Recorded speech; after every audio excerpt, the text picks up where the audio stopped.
কোন ইসলামপন্থী লেখক বলার চেষ্টা করছেন ইসলামের নির্বাচনের কোনো জায়গা নাই, ইসলামে আছে শুরা সিস্টেম, অর্থাৎ শুরার সদস্যরা যেইভাবে চাইবেন সেইভাবে দেশ চলবে, জনগণের ভোট দেওয়ার কোনো সিস্টেম ইসলামে নাই।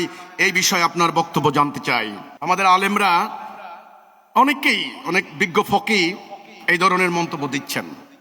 আমি ওনাদেরকে অসম্মান করে কোনো কথা বলতে চাই না। আমি যেটা বলতে চাই, ইসলামে আল্লাহ রাব্বুল আলামিন সুনির্দিষ্ট বিধিবিধান দিয়েছেন, যেটা তিনি বলেছেন সূরা শুরার মধ্যে, শারা লাকুম, আমি তোমাদেরকে শরিয়া দিয়েছি। শরিয়া মানে পথ। আপনারা পানি সরা বোঝেন না, জোরা বলে না, জোরা, আরে জোরা জোরা, এই যে ট্রেন নালা কেটে পানি নেয় না খেতে, এটা হলো সরা। আমাদের চট্টগ্রামে অনেক বলে সরি, সরা।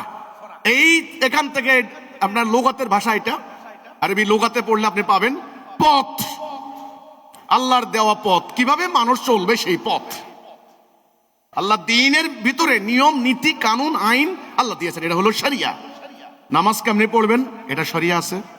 রোজা কেমনে রাখবেন, এর শরিয়া আছে। কোনটা করবেন কোনটা করবেন না, কিভাবে করবেন, এটা শরিয়া, এটার নাম শরিয়া। হজ কেমনে করবেন, কোনটা করবেন কোনটা করবেন না, কিভাবে করবেন, এটার নাম কি শরিয়া। কিন্তু রাষ্ট্র পরিচালনা কেমনে করবেন, এর শরিয়া আছে না? আইন আদালতে বিচার কেমনে করবেন, কিভাবে করবেন, কতটুকু করবেন, কোন কোন অপরাধের কি শাস্তি আছে না, এগুলা শরিয়া। তাহলে নামাজ রোজা থেকে শুরু করে রাষ্ট্র পরিচালনা পর্যন্ত, সেনাবাহিনী পরিচালনা পর্যন্ত শরিয়া আছে। শরিয়া বাদ দেওয়ার কথা কেউ বলতে পারে না, তার ঈমান থাকবে না। এবার আছেন শুরা। আপনারা বললেন রাষ্ট্র পরিচালনা করবে শুরা, অফকোর্স শুরা আলাইকুম, শুরা বাইনাকুম, তাদের সাথে শুরা করো। আল্লাহ রাসূল বলেছেন, আল্লাহ বলেছেন রাসূলকে তাদের সাথে শুরা করো, শুরা করতে বলা হয়েছে।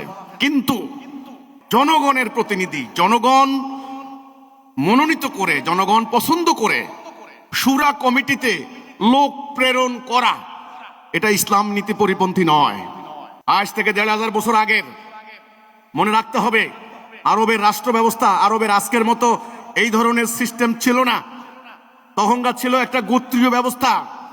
সেখানে গোত্রগুলিকে একত্রিত করাই হচ্ছে বড় চ্যালেঞ্জ, এবং গোত্রগুলিকে কন্ট্রোল করার মতো একক নেতৃত্ব খুব জরুরি ছিল। কারণ মানুষ দীর্ঘদিন থেকে আইন কানুন, নিয়ম নীতি, পলিসি, রুলস রেগুলেশন মানার মতো কোনো মনস্তত্ত্ব তাদের ছিল না, তাদের সাইকোলজি ছিল না, সবাই ছিল স্বাধীন মনোভাব। তো কাজেই তখন ওই সময় বর্তমানের মতো নির্বাচন প্রক্রিয়ার সিস্টেম গড়ে উঠে নাই।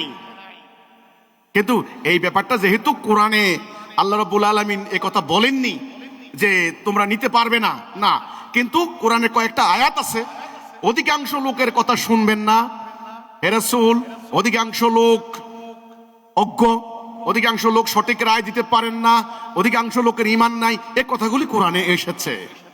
সেজন্য আমি বলেছি এখন বর্তমানে ইলেকটোরাল সিস্টেম যেটা আছে, দেখেন 18 বছরের নিচে, এবছর বোধহয় 16 বছর করেছে, 18 বছরের নিচে যারা, তাদেরকে ভোটের অধিকার দিয়েছে, ভোটের অধিকার দেয় নাই। কেন দেয় নাই? এরাই জানে এই নিচের বয়সের লোকেরা আসলে ভালো মন্দ জাজমেন্ট করতে পারবে না। ওকে, 18 বছরের উপরে যারা, তাদেরকে দিয়েছে।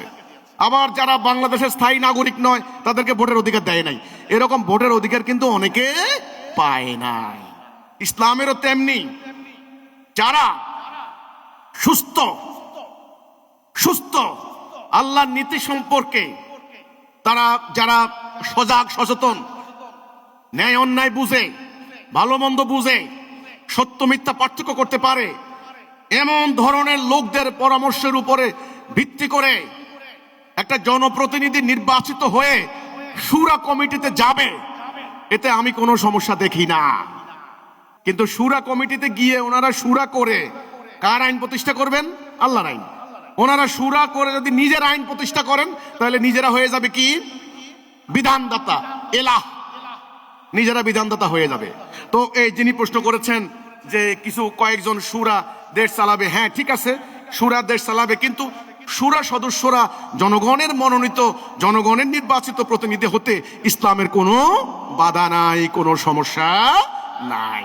এই হচ্ছে আমার কথা। তবে কথা আছে এখানে, জনগণের মধ্যে যারা মিথ্যাবাদী, যাদের কোনো হিতাহিত জ্ঞান নাই, আল্লাহর হুকুম সম্পর্কে অভিজ্ঞ নয়, তাদের কোনো আসলে রায় দেওয়ার এখতিয়ার তাদের নাই।